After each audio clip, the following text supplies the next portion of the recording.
Hola a todos, mi nombre es Jaime Cepeda. El día de hoy estoy realizando, este video es con el fin de realizar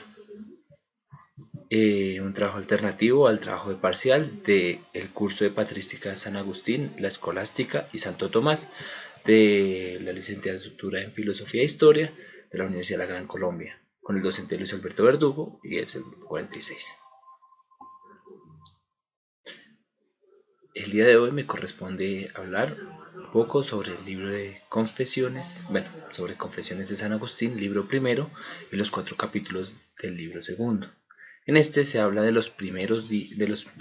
15 años del San Agustín y podemos encontrar que él primero hace una invocación al Señor, después dice cómo invocarlo, habla de su imposibilidad de abarcarlo, de cómo ser abarcado por él,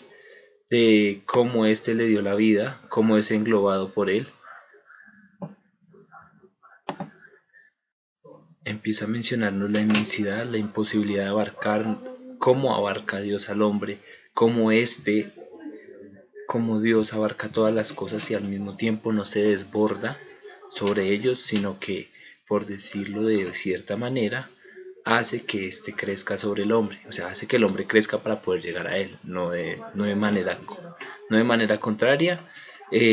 Hace una descripción principalmente de sus pecados de la infancia, de cómo cometía todo tipo de pecados, en donde dice que empezaba a hablar o que no se hacía entender. También nos habla de cómo se presentan los primeros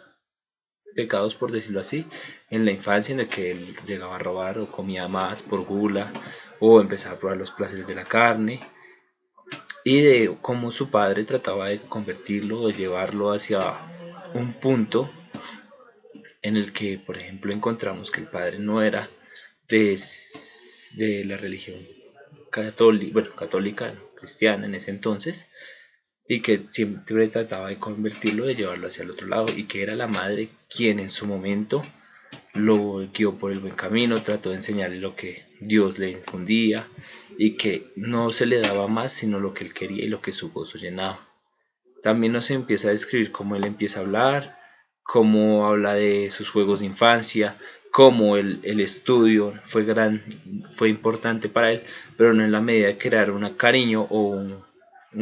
sentimiento de apego, sino como es una aversión, y de que cómo esas personas podían ejercer castigo sobre ellos y sentirse bien.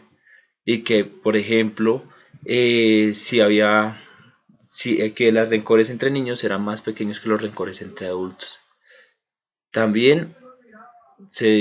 habla del amor al juego, principalmente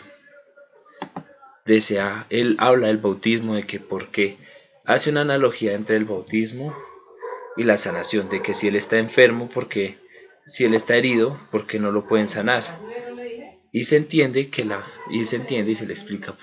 posteriormente que es la madre quien lo guarda para más adelante, para cuando esté más lleno de pecados, porque después del bautismo es peor cometer pecados. También nos enseña y nos habla de las letras, su aversión al griego, y de cómo él tenía más bien un apego por el latín o un gusto por el latín. También habla de cómo él solicitaba o cómo él le pedía a Dios para que él no lo castigase, sino para que sus castigos no fueran tan férreos, o que el cariño o el gusto por él era más grande. Nos habla también de las enseñanzas que son difíciles, que hace que él principalmente dice que a él se le enseñó para convencer, no para adorar, y que cómo invocar a alguien que no se conoce y cómo se conoce o se quiere a alguien que no se tiene fe. Nos comenta también en sus primeros años en que cómo él pasó por dolores y por alegrías, y que sus pecados, si bien no se cometieron en búsqueda de grandeza, sí los cometió. Ya más adelante en el libro segundo nos habla ya de que deja principalmente o se descuida de las enseñanzas de su madre y se dedica principalmente a la lascividad y a los juegos de azar y demás cosas. y se dedica a un tipo de vida mundano y demás, hablando de corrupción y dice amores impuros en una y otra vez.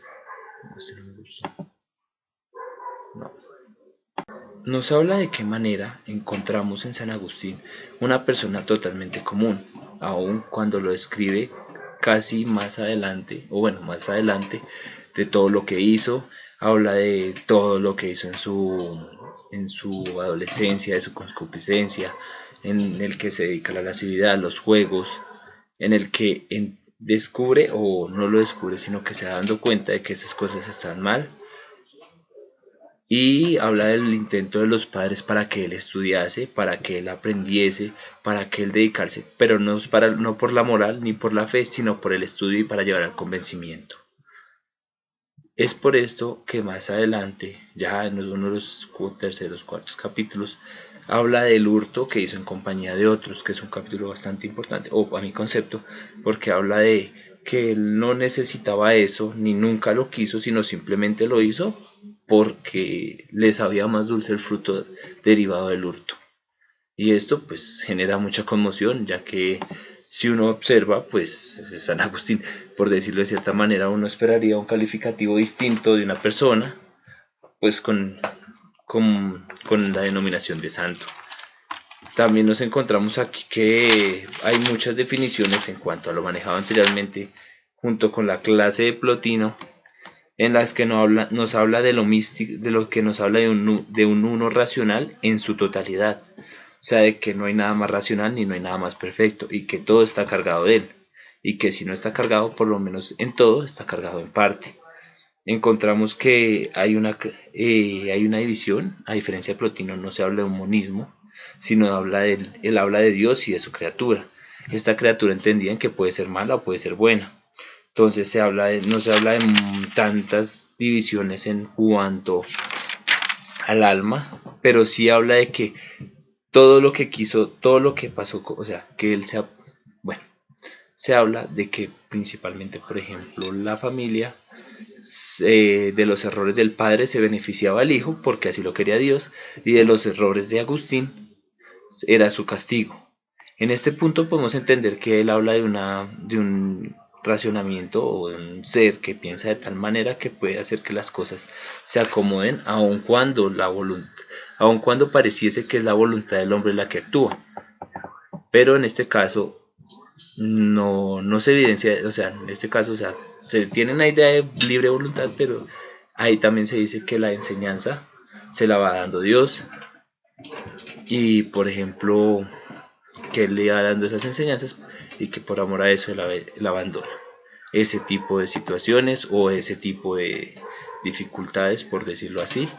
y se relega a una vida más pasiva. Pero en este momento, en los primeros años, es una vida bastante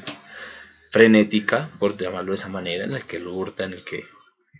hace muchas cosas de las cuales pues más adelante nos dice, o dentro del mismo texto nos dice que no está orgulloso, pero que agradece haber pasado por eso porque de esa manera fue que conoció. Y pues con esto terminó pues la pequeña intervención que realicé.